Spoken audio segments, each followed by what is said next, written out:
So welcome to Transcending Racism and Nationalism, Latter-day Saint Past, Present, and Future. My name is Tom Murphy. I'm the president of the Mormon Social Science Association. I will be both convening and presenting in this session. We have four papers. They're going to be about 15 minutes each. White as a Night, Mormons' Misappropriation of the Haudenosaunee Great Peace by myself. A Transcendent Religion, Analyzing LDS Local LDS Worship Services in the United States by Spencer Dean Stewart. And then Trends and Boundaries in Mormon Twitter's Reactionary Desnet Hashtag by Spencer Greenhall.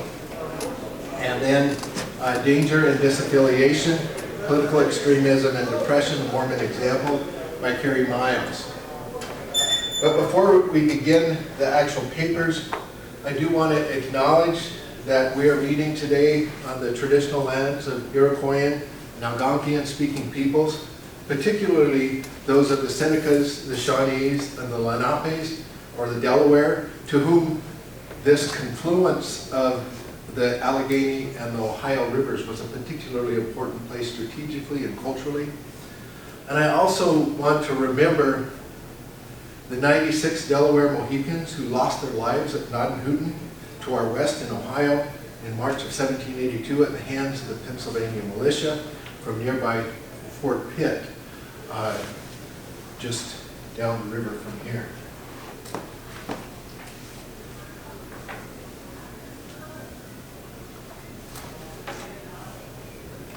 So my paper is White as a Night, Mormons' Misappropriation of the Haudenosaunee Great Peace. This includes selections from a forthcoming book, Unsettling Scripture, Iroquois, and the Book of Mormon from the University of Utah Press, coming out a year from now. And we will begin with a quote from the Book of Mormon. And now behold, it came to pass that the people of Nephi became an exceedingly fair and delightsome people. Neither were there Lamanites, nor any manner of ites, but they were one, the children of Christ. End quote. The Book of Mormon's portrayal of a great peace that followed the climatic appearance of Jesus Christ in ancient America presents a conundrum. The people of Nephi reportedly became especially white, a label that is described simultaneously as not an ite. The paradox in this portrayal is that Nephites, even if they absorbed whitened Lamanites and renamed themselves the people of Nephi, remained rather literally whites.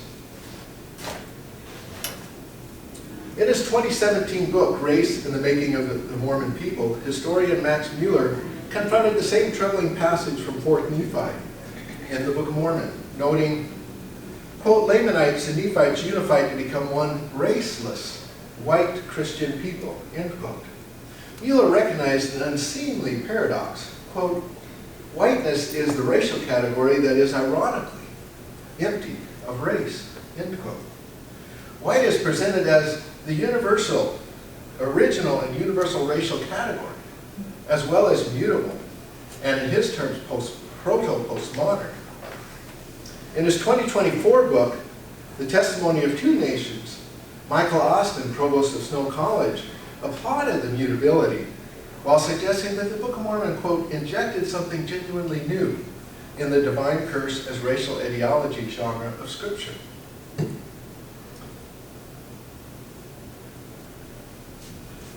This essay confronts the troubling realization that white, too, is an ite. I draw from the theory and methods of critical indigenous studies and empirically from the literary record of Haudenosaunee or Iroquois Great Peace to demonstrate that the narrator Mormon's portrait of a seemingly raceless society looks a little too much like a settler colonial body politic that erases indigenous cultures and identities. The false narrative that one can be white or pure, to put it in the contemporary Book of Mormon terms, and raceless has done considerable harm to indigenous communities, particularly when Latter-day Saint politicians in the mid-20th century drew from these same teachings in the Book of Mormon to construct a settler colonial state policy of termination directed towards erasing indigenous sovereignty in the United States. Indigenous activists in the mid-century led a counteroffensive, opposing the termination policies advocated by Latter-day Saint politicians. Activists recognized and took strategic aim at the roots of termination in Book of Mormon theology.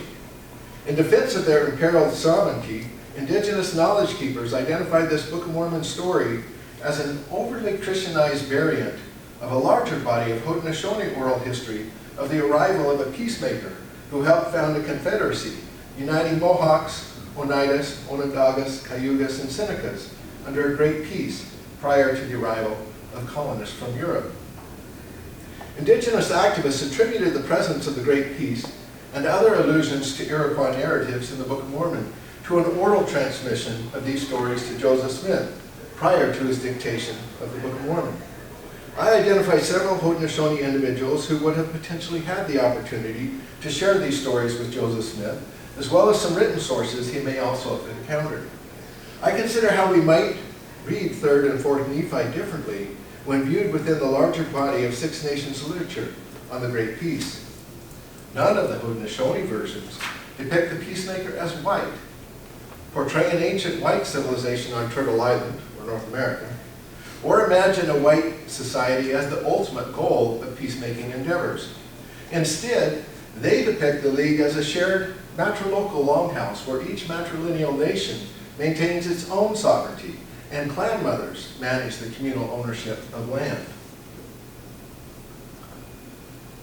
Viewed through the lens of critical indigenous studies, the interpretation of Mormon's version of the Iroquois Great Peace as raceless whiteness exemplifies what Maori scholar Hemoperiki Simon calls a religious environment that reproduces the hidden racial ontology that operates as a discourse of silencing. These silencing strategies function by, quote, mediating ignorance about the structuring force of colonization, end quote. Kanaka scholar Hokalani Akau describes the persistence of whiteness within Mormonism as part and parcel of a settler colonial project intent on territorial expropriation of native land. Dene scholar Moroni Benali concurs, observing that the Book of Mormon often functions, quote, as a tool of erasure for indigenous people's rightful claim to land, politics, economies, and power, end quote. Proclaiming that there are no longer any whites, no longer any ites, but whites, is rather frankly a settler colonial elimination of the native, to put it in Patrick Wolf's terms. In the mid-20th century, American Indians in the United States faced an existential threat to their sovereignty when a group of powerful Latter-day Saint politicians and bureaucrats, led by Utah Senator Arthur Watkins, pictured here, began to turn Fort Nephi's ideal of a settler nation with no more ites into a new federal Indian policy that would be called by the ominous name of termination.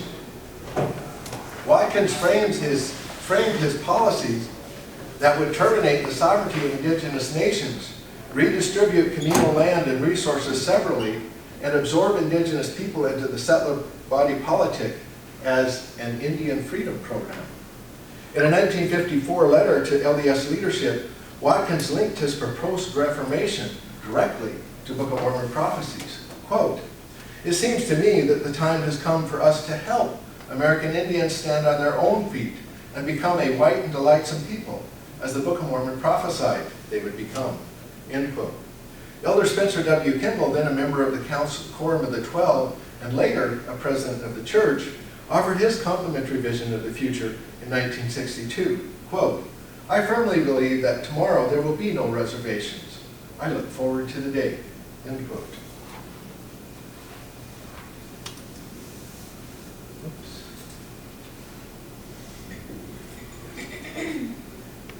Lost my place here. As indigenous activists traveled and rallied around Turtle Island to protest termination, they recognized the roots of the United States federal policy of eliminating indigenous sovereignty and the oversized influence of Latter-day Saint politicians, and they linked termination to the Book of Mormon's misappropriation of the Great Peace. McKay Pickuvet, who was a member of the Kanash Band of Southern Paiutes, who protested termination policies, recalled, quote, "We were supposed to be equal to our white neighbors. That didn't work out," end quote. Senator Watkins had told him, "It would be, quote, good for you. Be just like a white man."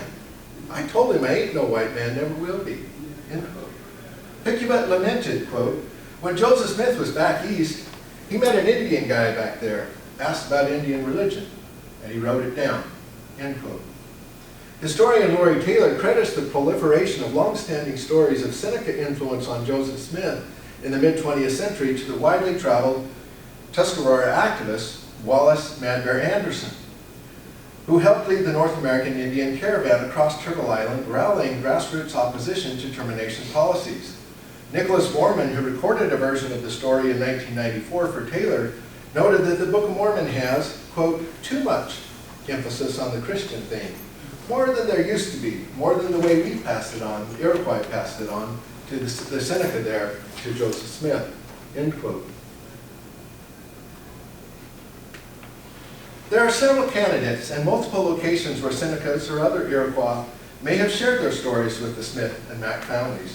Ample opportunities for intercultural exchange flourished between 1811 and 1816 at Moore's Indian Charity School in Hanover, New Hampshire, attended by Joseph Smith's older brother, Hiram Smith, and his cousin, Stephen Mack Jr. Their Iroquois classmates, who would likely have been familiar with the stories of the Great Peace, included the Kahnawake Mohawk Lewis Langford, the Akwesasne Mohawk John Wheel, and three Senecas, Jacob Jameson, James Stevenson, and John Whalebone. All three of Hiram's and Stephen's Seneca classmates would likely have returned to Western New York after their schooling at Moore's. Jacob Jameson certainly did. He returned to Buffalo Creek in 1817, about the same time that the Smith family moved to Palmyra, New York. Jameson studied medicine in Buffalo and traveled throughout the area as an interpreter over the next 2 decades. Jameson and other Senecas often returned to hunt and fish at Canarqua or Mud Creek, a favorite fishing spot for the young Joseph Smith Jr. The famous Seneca orator Red Jacket even delivered a speech to much acclaim at Palmyra Academy in July of 1822, a few months before Joseph Smith began having visions of the spirit and buried treasure. Newspaper reports do not name his interpreter, but Jacob served in that capacity on many similar occasions. Did Hiram's relationship with his classmate Jacob continue over the next decade? Could he, or those who accompanied him while traveling, have been the reported protagonists of Haudenosaunee world histories? The literary record of Iroquois oral history substantiates the claims of activist critics of termination who allege that the Book of Mormon contained an overly Christianized variant of the Great Peace narrative. While the Book of Mormon's account lacks much of the cultural detail available in other versions, it most closely resembles the written variants proximate in time and place to Joseph Smith's reported acquisition of gold plates from which he claimed to translate the Book of Mormon in 1827 in Manchester, New York. In fact, it fits neatly between the version published by the Tuscarora author and artist David Cusick in that same year and following year as sketches of the ancient history of the Six Nations at Lewiston, New York, and an 1845 version attributed to Onondaga chiefs from Buffalo Creek and published by historian Joshua Clark at Syracuse. The Cusick account is the first published version in the historical record to associate the founding of the League with a deity, Teharon Hiawokan, or the holder of the heavens. It also contains the first written account of a Jesus-like old man who spoke of people across the great water murdering their maker. The close-knit timing and proximity suggest that Smith could have consulted Cusick's publication rather than, or in addition to, engaging in dialogue with Seneca collaborators. Yet the Book of Mormon's version does have a little more of the rapturous ecstasy characteristic of the later 1845 Onondaga version than does Cusick's version, so oral transmission remains plausible. Some Latter-day Saints might read Cusick ethnocentrically, as a distant memory of an older account of the Great Peace more accurately recorded in the Book of Mormon.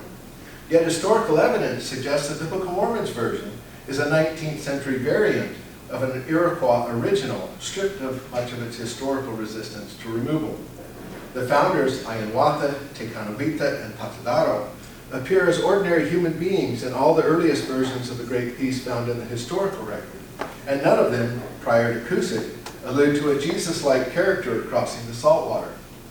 Founders of the Great Peace only began to take on the characteristics of deity with Christian illusions during the Second Great Awakening that gave rise to both the Seneca prophet Hanson Lake and the Mormon seer Joseph Smith. Haudenosaunee Mohawk scholar Darren Bonaparte noted, quote, "We would not be wise to assume that when we hear the story of Tecanohuita, the Peacemaker, we are simply hearing an Iroquois version of the New Testament. Instead, we are witnessing a people paying homage to the most ancient beliefs by giving them new life, new meaning," end quote. In the 1820s, Iroquois nations faced an existential threat of removal. Novel biblical allusions helped advance the argument that the Six Nations needed neither civilization nor Christianity from the settlers. Literary scholar Susan Coulter summarized the implicit argument in Cusick's rendition of the Great Peace. Quote, "If God can visit Israel in human form, teach love, prophesy, die, be buried, and rise again, nothing prevents him from visiting North America," end quote. The stripping of Haudenosaunee cultural context, the stripping of Haudenosaunee cultural context present in other versions of the Great Peace epic is what makes it possible for Joseph Smith's narrator Mormon to imagine that the Peacemaker would envision a society with no manner of ites except whites. In most Iroquois versions of the epic, the Peacemaker brings the five nations together around a central fire at Onondaga. Mohawks, Oneidas, Cayugas, and Senecas do not forfeit their national identities to Onondagas, but operate through a system of consensus that essentially grants the matrilineal clan mothers of each nation and the male representatives they select veto power over decisions of the confederacy.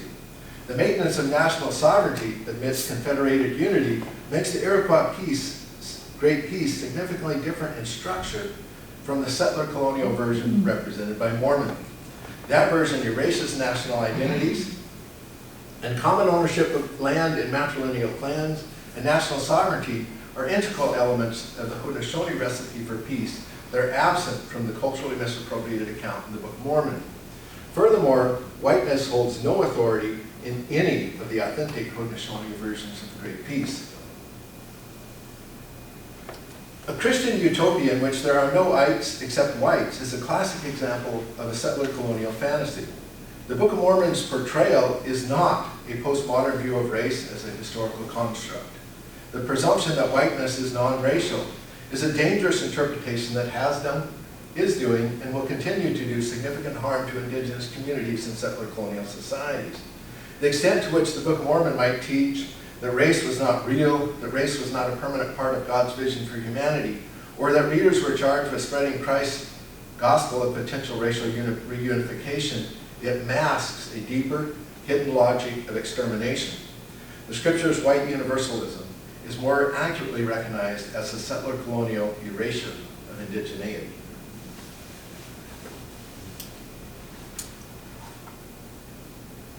Okay, we will save questions.